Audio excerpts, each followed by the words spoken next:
നമ്മുടെ ഈ ശരീരം എല്ലാ കാലത്തും നിലനിൽക്കുന്നതല്ല. ഏതെങ്കിലും ഒരു സമയത്ത് അതിന് നാശം സംഭവിക്കും എന്ന് തീർച്ചയാണ്. അനേകം ജന്മങ്ങൾ മറ്റനേകം രൂപത്തിലും ഭാവത്തിലും ജനിച്ചതിന് ശേഷമാണ് ഇപ്പോൾ ഈ മനുഷ്യ ശരീരത്തിൽ നാം എത്തി നിൽക്കുന്നത്. അത്രയും വിശേഷപ്പെട്ട ഈ മനുഷ്യ ജന്മം ശരിയായ രീതിയിൽ ഉപയോഗിക്കാതെ മൃഗങ്ങളെപ്പോലെ ജീവിച്ചാൽ വീണ്ടും പരിണാമത്തിൻ്റെ താഴെ തലങ്ങളിലുള്ള രൂപങ്ങളിൽ വീണ്ടും വീണ്ടും ജനിച്ചു മാത്രമേ അടുത്ത ഒരു മനുഷ്യജന്മം പ്രാപ്തമാവുകയുള്ളൂ. ഇന്ന് നമ്മുടെ ഓരോരുത്തരുടെയും മനസ്സ് പലവിധ ആഗ്രഹങ്ങളാൽ നിറഞ്ഞിരിക്കുകയാണ്. പക്ഷേ എത്രയൊക്കെ കഷ്ടപ്പെട്ട് അവയെല്ലാം നേടിയെടുക്കാൻ ശ്രമിച്ചാലും അവ നമ്മളെ തൃപ്തിപ്പെടുത്തുന്നില്ല.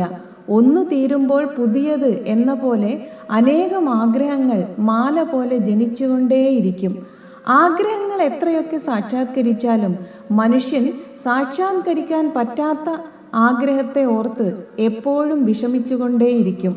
ഈ ചിന്ത കാരണം നേടിയവ ഒന്നും ആസ്വദിക്കാൻ അവർക്ക് പറ്റുന്നില്ല. അങ്ങനെ മനുഷ്യൻ്റെ ഏറ്റവും വലിയ ധനമായ മനസ്സമാധാനം പൂർണ്ണമായും നഷ്ടപ്പെട്ട് ജീവിക്കാനാണ് ഇന്ന് പലർക്കും വിധിച്ചിരിക്കുന്നത്.